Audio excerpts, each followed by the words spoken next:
சங்கீதம் 139 7ஆம் வசனம். உம்முடைய ஆவிக்கு மறைவாக எங்கே போவேன்? கிறிஸ்துவுக்குள் அன்பானவர்களே, சட்டத்திட்டங்களை கடைபிடிப்பது என்பது நம்முடைய வாழ்க்கை முறையின் ஒரு இயல்பான செயலாக இருக்க வேண்டும். அதாவது தவறுகளை தவிர்ப்பதும் சரியானதை விரும்பி செய்வதும் பிறர் பார்வைக்காக செய்யக்கூடாது. நம்முடைய மனசாட்சிக்கு சரியானதா என்பதையே பார்க்க வேண்டும். சிலர் பிறரால் பாராட்டப்படுவதற்காக நல்லதை செய்வார்கள். அதுவே யாரும் பாராட்டுவதற்கு இல்லை என்றால் அந்த நன்மையை செய்ய மாட்டார்கள்.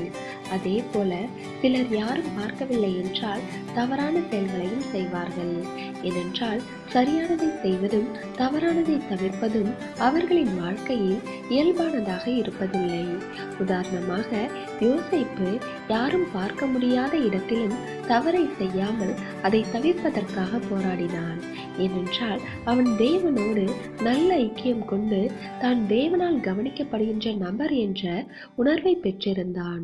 எனவே தேவ பிள்ளைகளே, நாமும் யோசேப்பை போல தேவனிடத்தில் நல்ல ஐக்கியம் கொண்டு நாம் தேவனால் கவனிக்கப்படுகிறோம் என்ற உணர்வை பெற்று வாழ வேண்டும். தேவனுடைய கிருபையும் இரக்கமும் உங்கள் அனைவரோடும் இருப்பதாக. ஆமேன்.